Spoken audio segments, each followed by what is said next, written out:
Assalamualaikum warahmatullahi wabarakatuh. Innal hamdalillah nahmaduhu wa nasta'inuhu wa nastaghfiruh wa na'udzu billahi min syururi anfusina wa sayyiati a'malina. May yahdihillahu fala mudhillalah wa may yudlil fala hadiyalah. Asyhadu an la ilaha illallah wahdahu la syarikalah wa asyhadu anna sayyidana Muhammadan abduhu wa rasuluh. Masya Allahu kan wa ma lam yasha lam yakun, la haula wa la quwata illa billahi alil azim. Amma ba'd. Ikhwan akhwat pemirsa TV Silaturahim dan pendengar radio Silaturahim yang sangat disayang oleh Allah Subhanahu wa taala. Alhamdulillah, malam hari ini kita kembali dapat berjumpa dalam kajian tarjamah Quran Lafziyah. Pada malam Jumat yang lalu kita telah sampai pada surah Al-An'am ayat yang ke-8.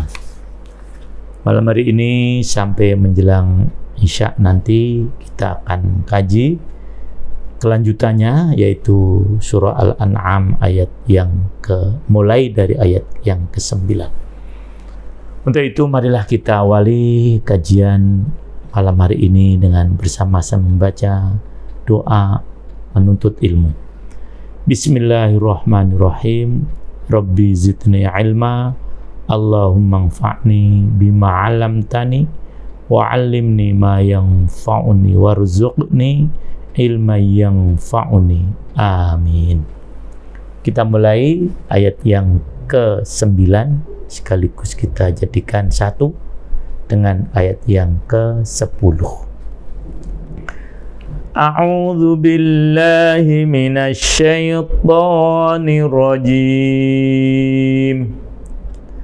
Bismillahirrahmanirrahim. Walau ja'alnahu malakan laja'alnahu rajulan walalabasna alaihim ma yalbisun. Walaqad istuhzi'a birusulim min qablika fahaqa billadhina sakhiru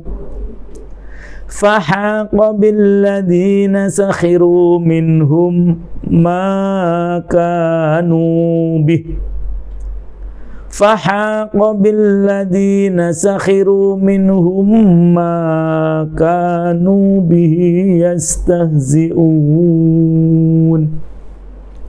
Arti lafziahnya, walau ja'alna, dan seandainya kami menjadikannya Rasul, walau ja'alna, dan sekiranya Rasul itu kami jadikan malakan, malaikat,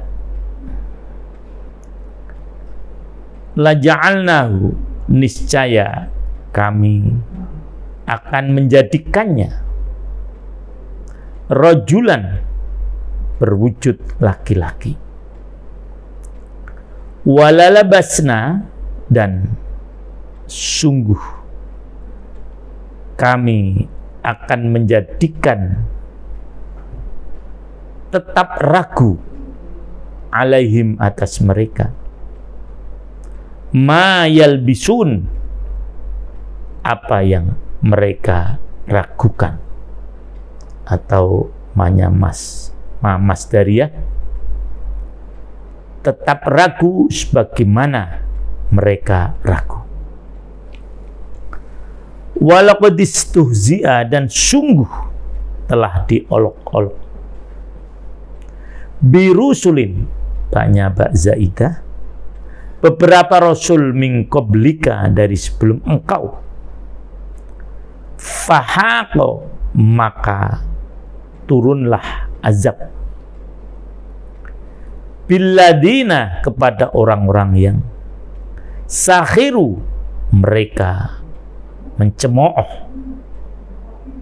atau menghina, minhum, dari mereka, makanu bihi, sebagaimana apa yang mereka ada dengannya, artinya sebagai balasan. Yastahzi'un, yang mereka olok-olokkan. Adapun arti keseluruhan adalah ayat yang ke-9, dan sekiranya Rasul itu kami jadikan dari malaikat, pastilah dia berwujud laki-laki. Dan dengan demikian pasti kami akan menjadikan mereka tetap ragu. Ayat yang ke-10, dan sungguh beberapa rasul sebelum engkau, maksudnya Nabi Muhammad SAW, telah diperolok-olok sehingga turunlah azab kepada orang-orang yang mencemoohkan itu sebagai balasan olok-olokan mereka. Ini masih kelanjutan dari ayat yang kemarin, di mana untuk membuktikan kerasulan Rasulullah Shallallahu Alaihi Wasallam, mereka minta diturunkan utusan. Maka Allah menyatakan, seandainya utusan itu didatangkan untuk memperkuat beliau sebagaimana permintaan mereka, dan Allah akan menjadikan malaikat itu dalam bentuk laki-laki, yaitu sebagai manusia, niscaya mereka tetap akan ragu. Mereka akan menyatakan ini bukan malaikat, karena bentuknya adalah manusia, dan itu sudah dibentuk sebagai manusia yang jenis kelamin laki-laki. Tidak mungkin Allah akan mendatangkan utusan untuk memperkuat beliau dalam bentuk perempuan. Yang laki-laki pun tidak mungkin. Nah, jadi itulah tentang keraguan orang-orang kafir terhadap kerasulan Nabi Muhammad SAW. Seandainya toh dituruti permintaan mereka, mereka tetap ragu. Sehingga apa yang mereka lakukan terhadap Rasulullah SAW itu hanya berupa ejekan, olok-olokan. Dan Allah menyatakan bahwasanya semua Rasul yang diutus oleh Allah sebelum beliau semuanya mendapatkan ejekan. Dan akhirnya orang-orang yang mengejek, yang mencemooh, yang memperolok-olok itu akhirnya diazab oleh Allah Subhanahu wa ta'ala. Demikian ayat yang ke-10. Selanjutnya ayat yang ke-11. Qul siru fil ardi thumma anzuru kaifa kana aqibatul mukadzibin. Qul, katakanlah, siru, berjalanlah, fil ardi, di bumi, thumma anzuru, kemudian perhatikanlah oleh kalian, kaifa kana, bagaimana ada, aqibatul mukadzibin, akibat atau kesudahan orang-orang yang mendustakan itu. Ini sebagai pelajaran, pembuktian khususnya kepada ahli Mekah yang saat itu memang menolak kerasulan beliau, tapi juga kepada generasi yang menolak Rasulullah SAW yang sesudahnya untuk melakukan ini. Kalau memang tidak percaya dengan diazabnya dihancurkannya orang-orang yang mengolok-olok para rasul, pergi saja ke tempat-tempat di permukaan bumi, mesti kamu akan melihat bagaimana kesudahan orang-orang yang mendustakan para rasul. Umatnya Nabi Lut dihancurkan oleh Allah, umatnya Nabi Nuh dihancurkan oleh Allah, umatnya Nabi Syuaib dihancurkan oleh Allah. Semua umat-umat yang menghina, mengolok-olok para rasul itu mesti akan menderita azab. Begitu juga kalau kita yang sekarang ini mengolok-olok ajaran Rasulullah, pasti akan mengalami yang semacam ini. Selanjutnya ayat yang ke-12. Mudah-mudahan Allah selamatkan kita dari azab yang turun akibat kita mengolok-olok Rasul atau ajaran Rasul. Ayat yang ke-12. Qul liman ma fis samawati wal ardh qul lillah kataba ala nafsihi rahmah la yajma'annakum ila yaumil qiyamati la raiba fihi alladzina khasiru anfusahum fahum la yu'minun. Arti lafziahnya, qul, katakanlah, liman, bagi siapa atau milik siapa, ma fis samawati, apa yang ada di langit, wal ardi, dan bumi. Kul, katakanlah, lillahi, bagi Allah.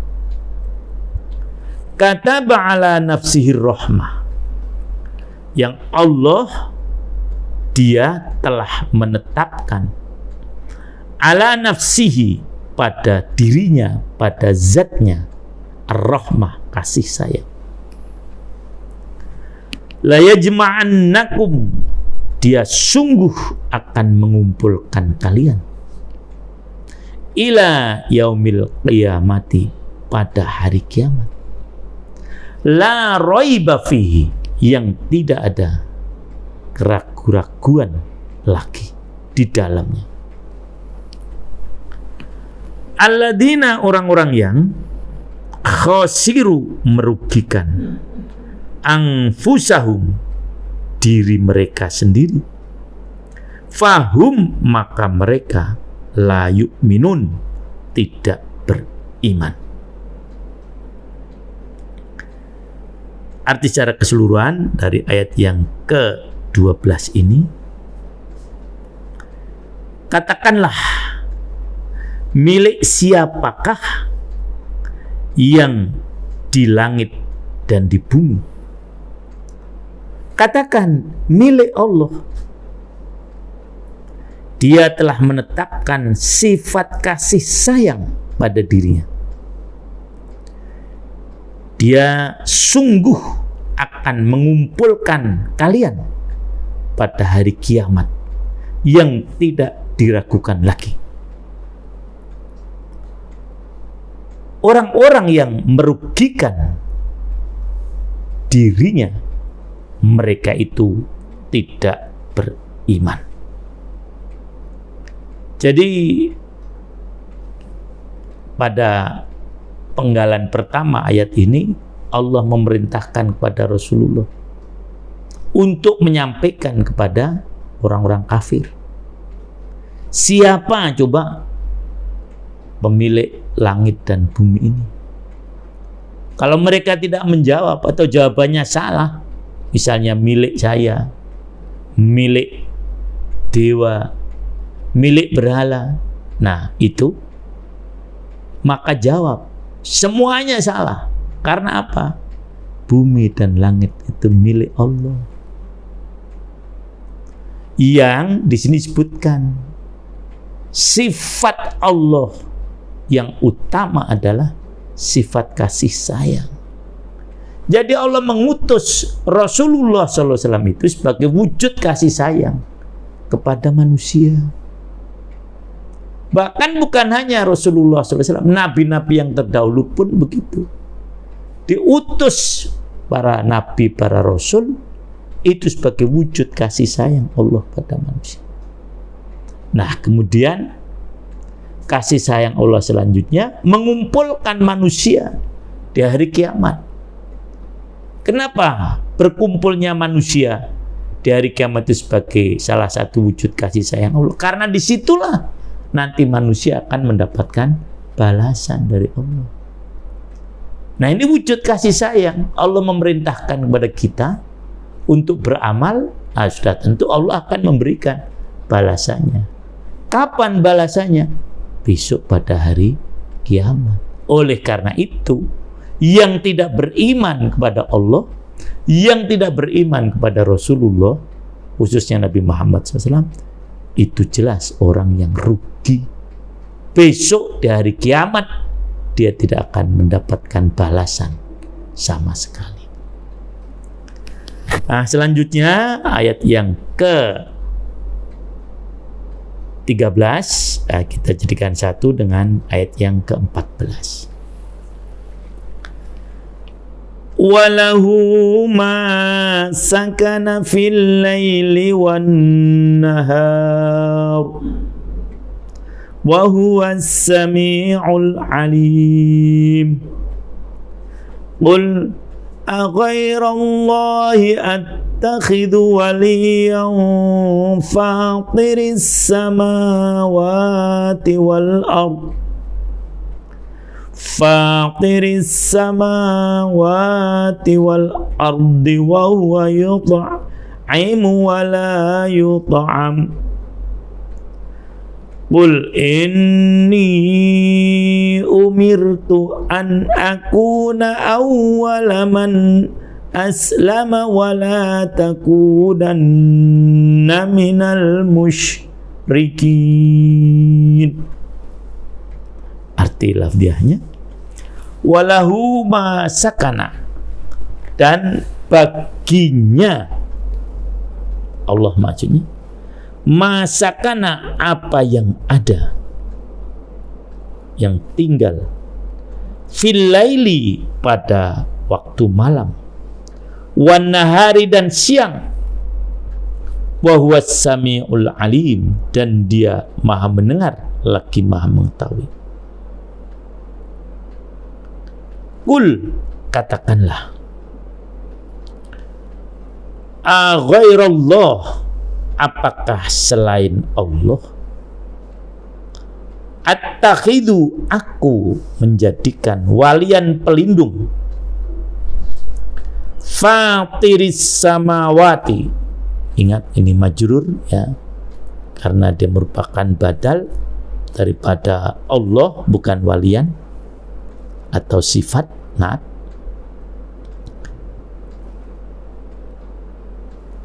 pencipta, fatir, as-samawati, langit.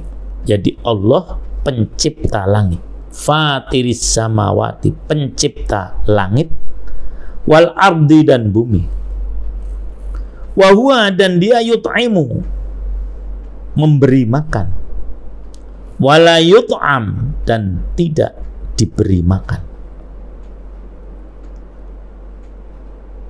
Qul, katakanlah, inni umirtu, sesungguhnya aku Nabi Muhammad SAW, umirtu, aku diperintah, an akuna, agar aku menjadi, awwalaman aslama, orang yang pertama kali berserah diri atau masuk Islam. Wala takunanna, dan janganlah kalian menjadi minal musyrikin, termasuk golongan orang-orang yang musyrik. Arti secara keseluruhan ayat yang ke-13, katakanlah Muhammad, miliknya lah segala yang ada pada malam dan siang hari, dan dialah yang maha mendengar lagi maha mengetahui. Ini untuk menunjukkan sebagian dari kekuasaan Allah Subhanahu wa ta'ala. Mulai dari ayat yang 11 tadi, Rasulullah SAW diperintahkan untuk mengajak dialog orang-orang yang tidak mempercayainya. Jadi memang dialog itu sebagai salah satu landasan dakwah. Dan dialog biasanya memang memerlukan intelektualitas. Mulai dari ayat yang ke-11 sudah disebutkan, qul siru. Kemudian yang ke-12, qul liman ma fis samawat. Kalau qul yang pertama tadi perintah, kemudian ini pertanyaan. Nah, kemudian diulang lagi pada ayat yang ke-14 nanti. Jadi pada ayat yang ke-13 tadi sudah kita baca arti secara keseluruhannya. Nah, sekarang yang ke-14, dialog yang kesekian. Katakanlah Muhammad, apakah aku akan menjadikan pelindung selain Allah yang menjadikan langit dan bumi, padahal dia itu memberi makan dan tidak diberi makan? Katakanlah, sesungguhnya aku diperintahkan agar aku menjadi orang yang pertama berserah diri kepada Allah atau masuk Islam, dan janganlah sekali-kali kalian masuk golongan orang musyrik. Nah, inilah para ikhwan semuanya, setelah Allah dan juga para ikhwat yang dimuliakan oleh Allah, setelah Allah menjelaskan sebagian keutamanya pada ayat yang ke-13, kemudian pada 14 bertanya lagi untuk menyatakan lagi, apakah saya harus menjadikan atau saya menjadikan selain Allah sebagai pelindung, padahal Allah itu yang menciptakan langit dan bumi? Kemudian mereka diajak berpikir, salah satu tanda kekuasaan Allah adalah memberi makan. Tidak diberi makan, inilah tanda penguasa. Manusia sebesar-besar kekuasaannya apapun juga, kalau tidak makan, lapar. Fir'aun yang mengaku sebagai Tuhan tidak makan, lapar. Kalau Allah tidak. Jadi masalah makan bukan masalah sederhana. Itu bukti kuasa atau tidak. Kalau manusia itu memang betul-betul kuasa, dia tidak makan kuat, tapi tidak makan sehari aja sudah lemah.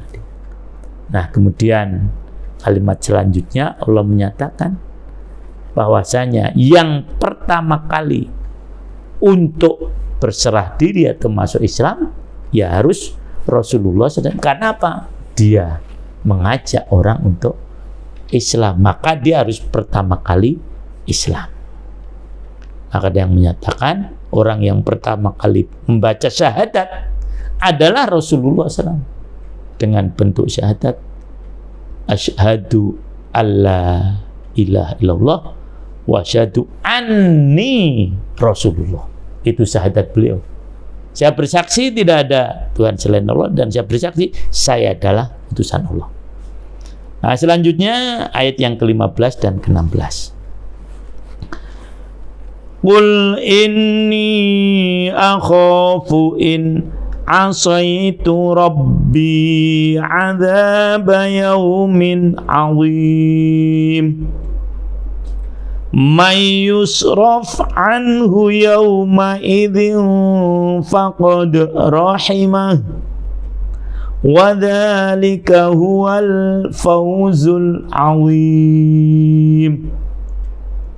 Arti perkalimatnya, kul katakanlah, inni akhafu, sesungguhnya aku benar-benar takut, in asaitu, jika aku mendurhakai Rabbi, Rabbku, Tuhanku,